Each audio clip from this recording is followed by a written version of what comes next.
Apakah ada dzurriyyah Rasul yang bukan dari barisan Ba'alawi? Itu saja, terima kasih. Wassalamualaikum warahmatullahi wabarakatuh. Terus abad ke-5, abad ke-6, abad ke-7, terus baru ada itu abad ke-8 atau ke-9. Nah ini menurut Romo Kiai itu Ubaidillah itu tokoh fiktif atau tokoh nyata, karena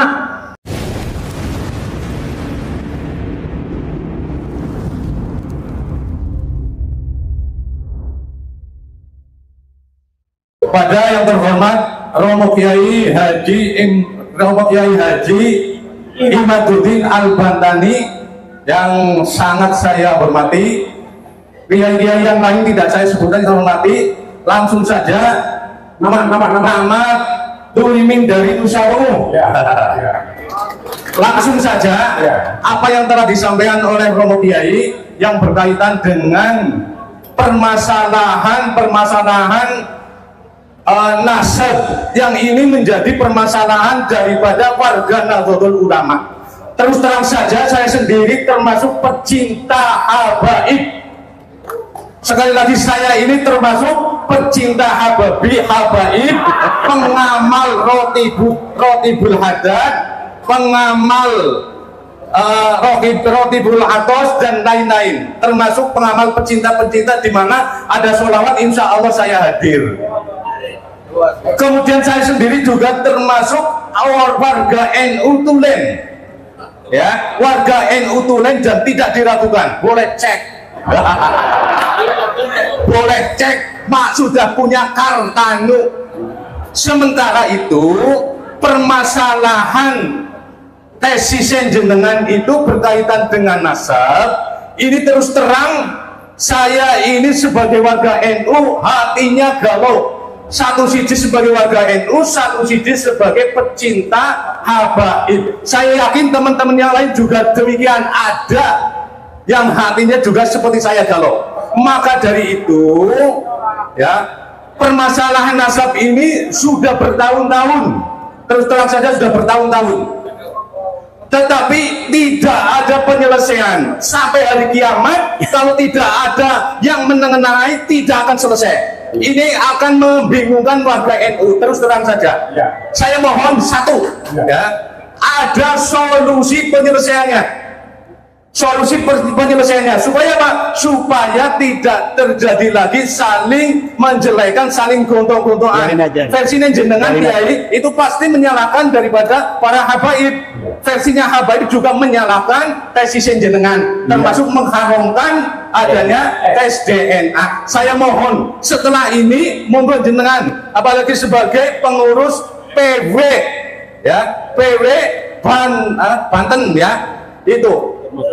Ya, jadi saya mohon dah supaya apa? Supaya nanti tidak kemana-mana. Yang penting warga NU adem, tetap mengamalkan rotibul haddad, tetap berjanji, tetap manakiban, tetap lihat-lihat lah pokoknya. Ya, terima kasih. Wassalamualaikum warahmatullahi wabarakatuh. Waalaikumsalam. Yang pertama kepada Al-Mukarram Bapak Kiai Imaduddin Al-Bantani. Yang pertama, pernahkah dari RA itu mengajak diskusi bersama dengan panjenengan? Dari RA langsung, bukan dari konselnya. Nah, dari RA langsung. Itu yang pertama.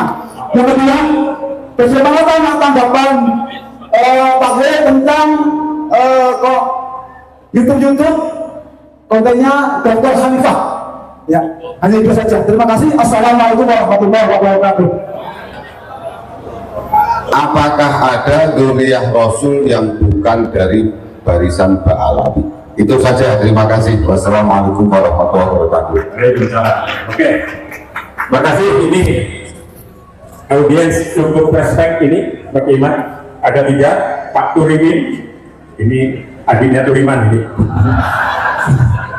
Terus Ahmad Rosin dari Kebumen, dan yang terakhir ada pesan dan dalam yang betul-betul. Jadi adakah dzurriyyah Rasul yang asli alias yang non Ba'alawi?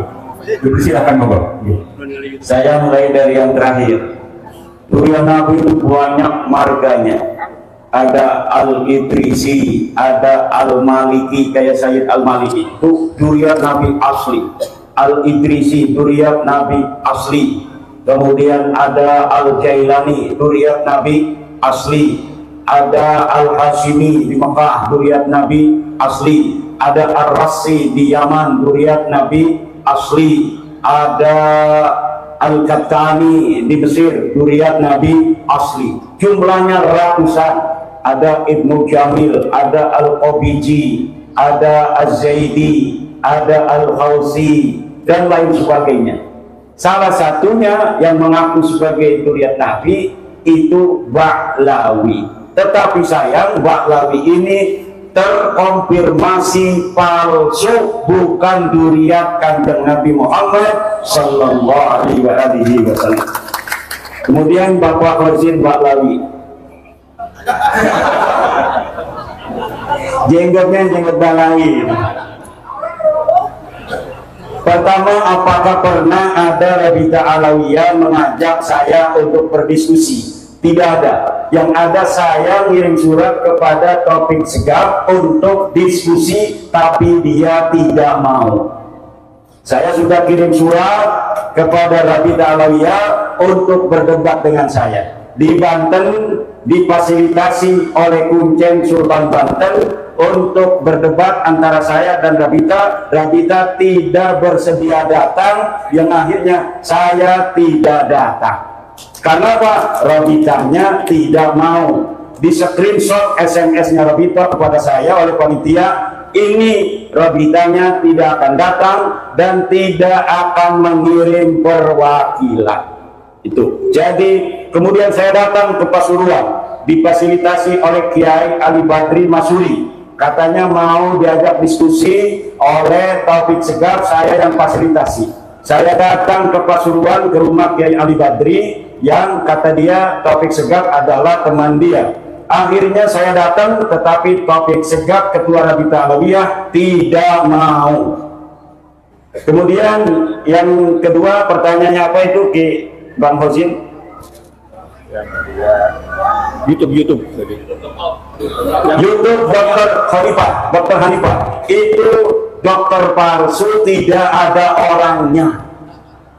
Jadi akun fiktif, gambarnya cewek cantik, itu gambarnya orang Arab itu. Kemudian diambil, dikasih nama Dr. Hanifah, padahal orangnya tidak ada. Saya sudah cari mana nomor teleponnya untuk melayani tantangannya tentang 1,6 miliar. Jadi dia bikin narasi tentang pembelaannya kepada Ba'lawi, tetapi tidak bisa dihubungi. Kenapa tidak bisa dihubungi? Karena dia akun palsu. Orangnya tidak ada, fotonya foto palsu. Perempuan itu ininya, fotonya itu. Hanifah itu foto perempuan cantik sekali. Kenapa saya semangat itu ingin berdebat dengan dia? Karena lihat fotonya. Mudah-mudahan saja fotonya sama dengan aslinya. Ternyata diketahui akunnya akun palsu, akun fiktif. Untuk yang pertama tadi Bapak Purimin, solusinya tadi sebelum kesini dari jam 9 kurang lebih kami mengadakan diskusi, makanya suaranya habis begini. Karena semalam ceramah, kemarin ceramah sampai sore, hari ini ceramah juga diskusi. Tadi jam 9 sampai jam 12 itu belum selesai tadi. Karena saya hati selalu kebayang Yai Wahid, ingin segera bertemu. Jadi lagi ngomong Pak Moki, saya cubitin terus. Diam, kita harus ke sana, ke Cilacap sekarang. Ini kan Pak Gus Moki, Ketua Rabita Bapak Kesultanan Banten, lagi diskusi, saya cubitin agar kita langsung berangkat ke Cilacap untuk bertemu dengan pengasuh pesantren Al-Huda dan Yai Wahid. Apa topik diskusinya? Mencari solusi, sama dengan Bapak. Bagaimana solusi tentang masalah nasab ini? Apakah solusinya hanya menjadi kajian ijtihad seperti orang kunut tidak kunut, yang kuno silakan kuno, yang tidak kuno silakan tidak kuno. Apakah kajiannya adalah kajian maslahat? Dihitung maslahat dan mudaratnya. Orang-orang yang mengaku keturunan Nabi bagi masyarakat umat Islam mudarat apa manfaat? Di dalam kajian itu kemudian ditemukan berbagai macam dinamika diskusi bahwa pengakuan orang sebagai keturunan Nabi ini berimplikasi sosial keagamaan dengan umat Islam, karena umat Islam sangat mencintai Nabi besar Muhammad Sallallahu Alaihi Wasallam, terutama orang Jawa. Dari kecintaan mereka kepada baginda Nabi, ketika ada orang yang mengaku keturunan Nabi, maka mereka tumpahkan cinta itu kepada keturunan Nabi. Kadang-kadang dari perasaan mereka yang ingin menumpahkan kerinduan kepada baginda Nabi melalui turunannya, dimanfaatkan oleh orang-orang yang mengaku keturunan Nabi ini untuk menipu, mendawil, memaksa, menghina, dan lain sebagainya. Dalam dinamika diskusi itu kemudian muncul, berarti mudaratnya apabila dibiarkan ini sangat besar untuk umat Islam.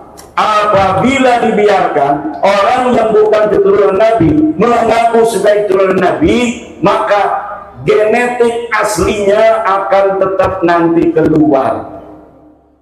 Apa itu genetik asli? Genetik yang bukan genetiknya Nabi, yang penuh kesantunan, Nabi yang penuh dengan ketawaduan, Nabi yang menyebarkan rahmat, Nabi yang mencintai sesama. Sementara orang-orang palsu yang mengaku keturunan Nabi itu dalam setiap generasi akan tambah kesombongannya, karena memang mereka genetiknya bukan genetik Kanjeng Nabi. Kemudian mereka meyakini diri mereka sebagai keturunan Nabi, maka di situ ada sebuah gesekan antara pengakuan, keyakinan, dan realitas mereka yang sebenarnya bukan keturunan Nabi, yang nanti mereka akan menganggap orang lain sebagai orang yang rendah, mau merendahkan orang, mau mendawil, memaksa. Bahkan ada orang yang punya material dia lagi banyak keramik, kemudian si Kabib ini datang bawa truk, orangnya nggak ada, dia berani memasukkan keramik ini ke dalam truknya, kemudian dia bawa. Istrinya menangis, ini turunan Nabi, Habib ini Habib, turunan Nabi, walat silakan melarang kita membawa keramik. Akhirnya dibiarkan. Ustaz, mungkin itu sudah apa namanya takdirnya, mungkin itu sudah bagian kita anggap sedekah saja. Itu yang terjadi. Kemarin ada orang minta 40 juta di Banyumas. Kiainya udah kesel karena kiainya sudah dengerin saya ceramah tentang bahwa mereka Habib itu bukan turun Nabi. Akhirnya kiainya pura-pura jadeg. Kiai Iman pahlawanku, Kiai Iman pahlawanku, Kiai Iman pahlawanku. Akhirnya si Habib ini pergi pulang, tidak permisi lagi pada kiai yang lagi jadeg itu. Maka kemudian mengkerucut diskusi itu agar negara hadir untuk melarang setiap orang yang mengaku keturunan Nabi tanpa data dan terverifikasi palsu, mereka harus dihukum. Apabila mereka mengaku sebagai keturunan Nabi, ditanya datanya tidak ada, suruh tes DNA tidak mau. Demikian. Oke, tepuk tangan untuk Pak Iman. Sebentar tambahan kepada semuanya, beliau ini Kiai Iman adalah ketua RMI PWNU Provinsi Banten. Iya. Yang kedua juga anggota Lembaga Baksul Masail PBNU. Ketua Komisi Fatwa Banten. Komisi Fatwa MUI Banten. Ketua. Jangan meragukan tentang ke-NU-an beliau ini. NU-nya NU Fadlul Arat. Beda kalau dengan NU sekarat. Dan saya sudah ikut dulu di Klatsar Banser. Sudah ikut di Klatsar Banser. Mungkin dulu NU katanya. Masih ada Bapak Ibu ini? 3 lagi. 3 lagi ya. Sepakati 3 lagi saja. Waktu sudah sore. Tadi yang dekat ya. Assalamualaikum warahmatullahi wabarakatuh. Dari mana? Ya, nggak apa-apa. Yang saya hormati Haji Imaduddin Usman Al-Dandani dan para kiai, mohonnya yang tidak bisa saya sebutkan satu persatu yang saya hormati juga. Yang ingin saya tanyakan langsung saja, nama Imdadur Rahman. Ya, dari Sidarja. Yang saya tanyakan terkait dengan salah satu kitab nasab atau masalah yang yaitu kitab Abnaul Imam. Itu kata yang saya dengar-dengar dari YouTube itu dikarang di abad ke-4 atau ke-5 yang mencantumkan Ubaidillah, namun oleh Kiai Haji Imaduddin Usman itu tidak sahih, tidak bisa dijadikan dasar. Saya belum begitu jelas terkait kenapa kitab itu tidak bisa dijadikan dasar. Saya coba cari-cari di YouTube, tetap nggak paham-paham terkait itu, mohon dijelaskan. Itu pertanyaan satu. Yang satu lagi, Kiai, kebetulan ada beberapa teman yang punya Kiai seorang Habib. Itu sikapnya bagaimana dia terhadap Kiai tersebut? Apakah harus tetap berdasarkan husnudzon bahwa Kiainya itu yang Habib itu sebagai keturunan Rasul, ataukah harus berdasarkan keilmiahan? Kalau ini berdasarkan keilmiahan, berarti dia menyakiti hati Habib tersebut. Ini sikap yang seperti ini bagaimana yang harus dimiliki oleh seorang tersebut yang diajar oleh Habib tersebut. Itu terima kasih dari saya seperti ini. Assalamualaikum warahmatullahi wabarakatuh. Yang berarti yang bagaimana? Ya, ini pokok-pokok. Ya. Ya, jadi supaya nggak bengong. Kenapa? Nama dari Oh ya, siap. Celananya melorot. Assalamualaikum warahmatullahi wabarakatuh. Waalaikumsalam. Jumatan Kiai Imaduddin yang saya hormati dan saya banggakan, kepada para kiai sekalian yang saya banggakan pula dan saya hormati. Perkenalkan, nama saya Ibrahim Rusadi dari Cilacap, dulu mantan ketua IMU, pernah juga jadi banser. Alhamdulillah sekarang karena kesibukan jadi kurang mengikuti kegiatan banser. Mungkin langsung kepada inti permasalahan yang mungkin berkembang di masyarakat. Sebetulnya kami secara pribadi juga agak penasaran dengan saya Pak Kiai. Yang menjadi pertanyaan adalah bagaimana Kiai Imaduddin itu melakukan tesis, karena berseliweran kabar hanya by Google. Nah, ini sebagai pengalaman atau pemahaman kita semua jamaah Nahdliyin di seluruh Kabupaten Cilacap pada umumnya, kami ingin mendengarkan penjelasan yang detail. Kiai Imad ini sebetulnya kok sampai dengan kesimpulan, bisa mengambil kesimpulan bahwa klan Ba'alawi itu adalah bukan turunan Rasulullah SAW. Kami ingin tahu cara melakukannya, apakah berkunjung sampai dengan kiamat dan seterusnya, mengambilnya itu urutannya bagaimana. Mungkin itu saja yang menjadi keinginan tahu kami, biar supaya kabar ini bisa terpatahkan juga. Jadi tidak hanya, karena mungkin di YouTube ada kalimat-kalimat bahwa wah itu Kiai Imad ngambilnya dari searching di Google, seperti saya nyari apa-apa informasi di Google itu serba ada. Nah, itu yang dicurigai oleh beberapa banyak orang. Mungkin itu saja pertanyaan saya dari saya. Mohon maaf apabila ada kesalahan. Assalamualaikum warahmatullahi wabarakatuh. Yang baju hijau, sebelah kiri, ya, monggo. Kenapa? Ya, oke. Nama? Cara PKB-nya berbeda.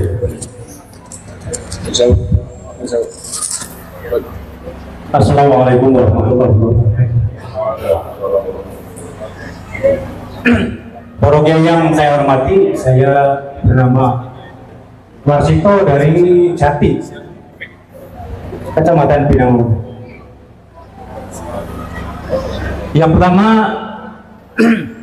ini saya mendapat WA dari saudara saya dari Lampung, Bapak Kiai Mustafa Busarbuni. Mungkin jenenganipun sampun kenal ya. Niki titip salam buat Kiai Kiai Imaduddin Usman. Yang pertama, pertanyaan saya ini dari keturunan yang namanya Ubaidillah. Itu Ubaidillah kan dari abad keempat, itu baru ada, belum ada namanya. Terus abad kelima, abad ke-6, abad ke-7, terus baru ada itu abad ke-8 atau ke-9. Nah ini menurut Romo Kiai itu Ubaidillah itu tokoh fiktif atau tokoh nyata, karena dari 5 abad itu kosong. Nah, kalau di logika kosong kok jadi ada, padahal 500 tahun setelah nama Ubaidillah itu tidak ada, menjadi salah satu dari keturunan Ahmad al-Muhajir itu. Ya, Ahmad al-Muhajir. Itu menurut Kiai itu nama fiktif atau tokoh fiktif atau tokoh nyata. Yang kedua, ini bagi kami para penikmat Rotibul Hadad, maaf mandan ketletot di depan para kiai yang terhormat. Para penikmat Rotibul Hadad itu kan samar-samar itu ada penemuan yang mengatakan bahwa ada kesamaan teks antara Muhammad al-Hadad rotibnya dengan Syekh Arifai. Itu katanya Muhammad al-Hadad itu hanya menjiplak dari teksnya Syekh Arifai. Itu menurut Kiai yang mana yang betul? Itu apa teksnya Rotibul Hadad itu ciptaan Kiai Syekh Arifai atau Muhammad al-Hadad? Itu saja mungkin. Assalamualaikum warahmatullahi wabarakatuh. Waalaikumsalam. Terima kasih Bapak dan Ibu semuanya. Ada 3 lagi yang tanya dan konfirmasi. Ini sekedar informasi, Bapak Ibu nanti bisa searching ya lewat Play Store. Ini ada karya tulis beliau yang mungkin terbaru. Judulnya Terputusnya Nasab Habib kepada Nabi Muhammad SAW. Ya paling mungkin fotokopi ini hari ya di bawah seorang kuliah itu aja. Kami silakan Bapak untuk jawab tadi 3 pertanyaan Pak Kiai.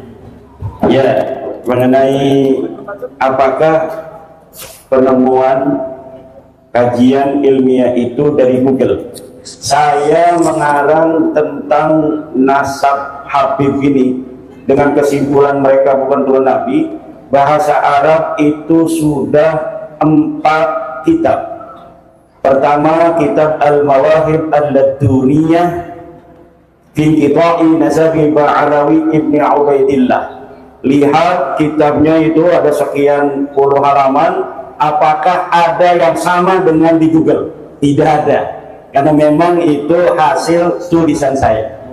Yang kedua, kitab I'anatul Akhyar fi Jawab Syekh Abdillah Mukhtar. Ini adalah jawaban kitab dari seorang ulama Sukabumi yang menjawab tesis saya. Kemudian saya jawab dengan kitab I'anatul Akhyar fi Jawab Syekh Abdillah Mukhtar. Lihat kitabnya I'anatul Akhyar, apakah kitab itu sama dengan yang ada di Google ataukah pernah kitab semacam itu dikarang oleh orang lain. Kemudian dalam bahasa Arab juga adalah Al-Bayanul Zahabi fi Duriyatin Nabi. Lihat itu kitabnya, apakah kitab itu adalah kitab yang karya orang lain. Kemudian Al-Qaulul Labib fi Hukmi Talaqqubi bil Habib, itu yang berbahasa Arab. Semuanya bisa di-download di maktabannur.com di Uni Emirat dan arsip.org. Itu semuanya bisa dilihat, semuanya bisa diteliti. Kemudian di dalam bahasa Indonesia, pertama saya menakar kesahihan nasab Habib di Indonesia. Coba baca dari awal sampai akhir, apakah ada kesamaan di situ dengan karangan orang lain. Kemudian yang kedua adalah terputusnya nasab Habib di Indonesia. Ini yang kedua. Ini ada juga di internet, bisa dilihat, bisa di-download atau beli kitabnya di Shopee, itu sudah banyak yang ngetak. Kemudian yang ketiga adalah metodologi ilmu nasab. ilmu nasab, metodologi ilmu nasab. Itu yang berbahasa Indonesia. Terakhir, saya mengarang buku membongkar skandal ilmiah sejarah dan nasab Ba'alwi. Itu di dalamnya dibongkar bagaimana skandal Ba'alwi dalam memalsukan manuskrip-manuskrip. Bagaimana kitab para ulama yang manuskripnya ditemukan kemudian disisipi dengan keterangan-keterangan tentang Ba'alwi, padahal di manuskripnya tidak ada. Itu silakan lihat membongkar skandal ilmiah nasab dan sejarah Ba'alwi. Kemudian saya juga membuat kronik perjalanan ilmiah Imaduddin Usman. Itu bisa dibeli di Shopee, bisa dibeli juga di koperasi pondok pesantren saya sebanyak 400 halaman. Kemudian di Jogja juga ada yang menerbitkan buku saya dengan disatukan. Kita buku Menakar Kesiahan Nasab Habib, kemudian buku Terputusnya Nasab Habib, kemudian buku Metodologi Ilmu Nasab, kemudian dua kitab berbahasa Arab. Itu disatukan dalam buku namanya Benarkah Habib Keturunan Nabi atau Habib Keturunan Nabi Benarkah Tanda Tanya. Lihat di dalamnya dengan seksama apakah karya saya itu hanya menjiplak karya orang lain, ataukah betul itu hasil kajian ilmiah. Kalau itu hanya dibilang dari Google, maka tidak akan bisa menjawab pertanyaan dari orang lain. Dan tentunya Rabita Alawiyah akan mudah mematahkan. Tapi sudah 2 tahun tesis saya itu dipublikasikan, Rabita Alawiyah tidak bisa menjawab. Kenapa Rabita tidak bisa menjawab? Saya mengatakan mereka tidak mungkin bisa menjawab. Kenapa tidak mungkin bisa menjawab? Karena saya sudah mengetahui seyakin-yakinnya di abad 9 inilah mereka mulai memalsukan nasab mereka. Orang yang ada di abad keempat, silsilahnya itu diurut sedemikian rupa, ditambah nama-nama sesuai dengan keinginan mereka, sampai nyambung kepada turunan Nabi yang asli, namanya Ahmad bin Isa. Maka karena saya mengetahui mereka baru menciptakan nasab ini dari abad 9, tidak akan mungkin dapat ditemukan sebuah kitab di abad ke-5, ke-6, ke-7, ke-8 yang menyatakan mereka turun Nabi. Itu impossible. Kenapa impossible? Karena algoritma di abad 9, banyak kitab-kitab yang ada di abad 9 saya pelajari, saya teliti. Di situ terbongkar kebohongan-kebohongannya. Pertamanya mereka itu bukan mengaku Ahmad bin Isa. Mereka mengakunya adalah Ubaid bin Aon bin Ubaid bin Isa bin Alwi bin Muhammad bin Aon bin Hinham bin Aon bin Musa al-Hadim. Itu awalnya mereka mengakunya begitu. Kemudian karena di dalam kitab nasab Musa al-Hadim tidak punya anak Aon, mereka rupanya melihat. Akhirnya mereka pindah jalur. Nah, dari pindah jalur inilah diketahui pindah jalur ini pun mereka sebenarnya hanya mencangkok. Jadi awalnya mencangkok dari Bani Ahdal, mereka bukan Bani Ahdal, mereka mencangkok Bani Ahdal. Kemudian ketika Bani Ahdal mentok, mereka pindah ke jalur Ahmad bin Isa. Di Ahmad bin Isa juga mentok. Akhirnya sekarang mereka tidak bisa jawab. Tidak akan mungkin ditemukan di ujung dunia manapun sebuah kitab yang menerangkan Ubaid ini keturunan Nabi. Tidak akan mungkin. Menurut algoritma penelitian yang saya geluti selama 2 tahun ini, tidak mungkin secara ilmu sejarah pun mustahil ini Ba'lawi keturunan Nabi secara ilmu sejarah, apalagi secara ilmu tes DNA. Sudah ketahuan haplogrupnya G, orang yang haplogrupnya G, jangankan dia keturunan Nabi Muhammad, wong Arab gadudu. Itu. Kemudian mengenai bagaimana itu prosesnya? Ya prosesnya itu tadi. Yang pertama adalah menggunakan metodologi historis. Heuristik itu mengumpulkan seluruh kitab.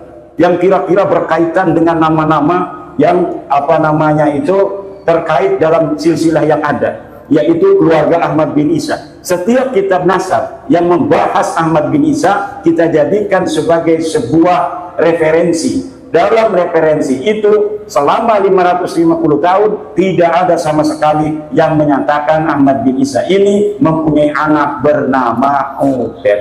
Itu untuk Bapak. Kemudian Kitab Abnaul Imam. Kitab Abnaul Imam itu kitab yang dicetak oleh Yusuf Jamalul Lail yang baru 2 tahun meninggal. Kitab itu diatribusikan pada abad kelima, karya Ibnu Toba. Sebenarnya dia kitab abad kedua, 199 Hijriah. Hanya mencatat anaknya Sayyidina Hasan, Sayyidina Husain yang ada di Mesir dan ada di Damaskus. Hanya mencatat anak-anaknya saja. Judulnya pun Abnaul Imam fi Misra wa Syam Al-Hasan wal Husain. Tahun 199 Hijriah ini Ubed belum ada. Ubaidillah ini belum, karena dia wafat 383. Kitabnya dikarang 199 Hijriah. Tapi kemudian manuskrip ini ditambah-tambahi. Manuskrip yang menyatakan anak Sayyidina Hasan Sayyidina Husain ditulis Sayyidina Husain anaknya ini, anaknya ini, anaknya ini sampai ke Ubaidillah. Makanya itu yang ngerti dunia sejarah kayak Rumen Abbas tidak pernah menjadikan kitab Abnaul Imam sebagai dalil kepada saya. Dari mana saya mengetahuinya? Dari muqaddimahnya. Itu dalam muqaddimah kitab yang dicetak oleh Yusuf Jamalul Lail diakui bahwa kitab itu dikarang oleh orang yang ada di abad kedua. Kemudian dia mengadakan tambahan-tambahan. Kebanyakan orang-orang yang kayak Mudor Tanggul itu langsung aja dikebet-kebet di tengah nyari nama Abdullah. Aduh! Tidak baca muqaddimahnya. Di muqaddimahnya dikatakan itu tambahan-tambahan. Antara yang asli matanya dengan tambahannya syarah tidak dibedakan. Jadi kitab itu tidak bisa dijadikan dalil. Kenapa? Di dalam kaidah usul fiqih dikatakan ad-dalilu idza taraqahul ihtimal saqata bihil istidlal. Ad-dalilu idza taraqahul ihtimal saqata bihil istidlal. Kiai yang Habib. Bagaimana sikapnya? Kiai yang Habib, guru kita yang Habib, ya kita harus hormati dia ketika dia dinisbahkan kepada ilmu. Kita menghormatinya karena dia guru kita. Tapi kalau kita di dalam hatinya menghormatinya karena dia adalah turun Nabi, haram, dosa besar. Kenapa? Hukumnya dosa besar. Kita mengakui orang yang bukan turunan Nabi sebagai turunan Nabi. Dosa hukumnya. Kalau kita mau menghormati dia sebagai guru, itu menghormati dia sebagai guru kita itu lebih utama daripada menghormati orang karena nasabnya. Kenapa? Li'annal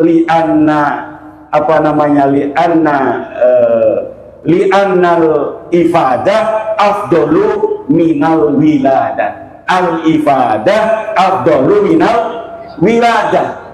Orang tua yang mendidik kita, tidak melahirkan kita, itu lebih utama karena ilmunya daripada orang tua yang melahirkan kita di sisi Allah Subhanahu wa ta'ala. Nasab itu kalah mutlakon dengan ilmu.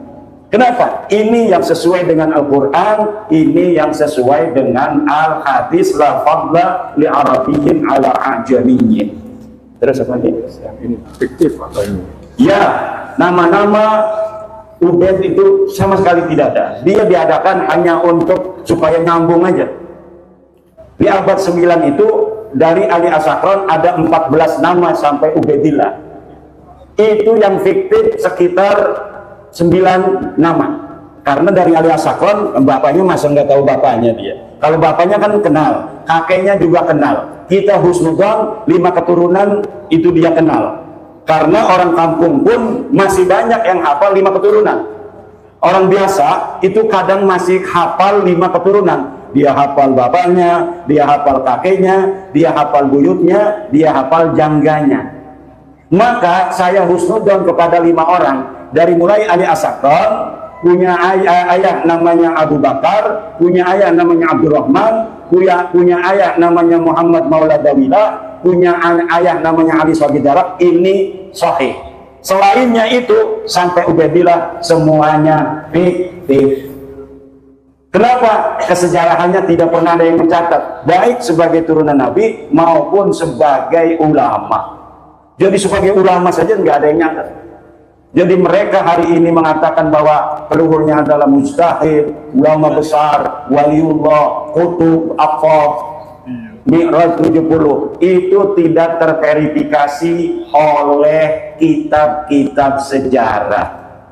Yang kedua, sampaikan salam kepada Kiai Mustafa Pusar Bumi Lampung. Itu teman saya waktu mondok di Kiai Hasuri bin Tahir, menantu dari Kiai Thohir Pelamunan. Jadi Kiai Thohir Pelamunan itu pondok pesantren salah satu yang tertua di Banten, punya menantu Kiai Haji Tubagus Hasuri bin Tahir. Saya mondok di situ 4 tahun, ketemu dengan Kiai Mustafa Pusar Bumi dari Lampung.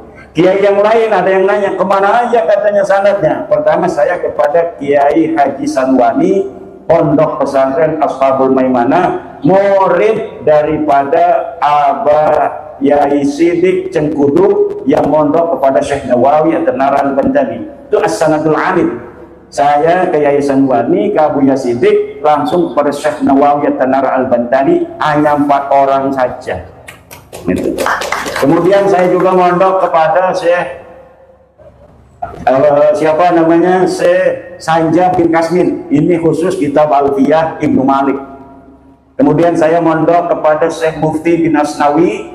Ini masih saudara dari keluarga saya, sama-sama dari Syekh Ciliwulung. Pondoknya pun namanya Pondok Pesantren Darul Hikmah Syekh Ciliwulung. Beliau mengarang kitab Tamsilatul I'rab. Kemudian juga kepada Abu Yadim Yati. Saya tidak mukim, tapi saya ngaji Qudul Juman setiap malam Selasa kepada Abu Yadim Yati, yang beliau adalah ayah daripada Abu Ya Muhtadi Dimyati yang sekarang masih hidup. Kemudian pada Abah Bustami saya mengaji Fathul kitab apa namanya itu Tafsir Munir Marah Labid. Pasaran kitab Tafsir Munir Marah Labid pada Syekh apa namanya itu Bustami bin Sanja. Saya juga pernah di Kaliwungu ngaji kitab Tafsir Jalalain dan kitab Asirul Jalil. Kitab alat di Al-Wardayani di Sukabumi, kitab Tauhid di Karawang, pesantren Kampung Sawah Aba Yai Obay Karawang. Demikian. Penikmat ada tadi. Masalah Ratibul Hadad, kita Nahdlatul Ulama mempunyai istighosah karya daripada ulama-ulama aulia Nahdlatul. Mulai sekarang yang dibaca istighosah wirid hijib dari kiai-kiai ijazah Nahdlatul Ulama. Jangan menggunakan lagi selain wiridan thariqah dari kiai-kiai kita di Nahdlatul Ulama. Apabila ijazah ini dari kiai-kiai Nahdlatul Ulama, ambil amalkan. Kalau bukan dari kiai Nahdlatul Ulama, abaikan, tidak akan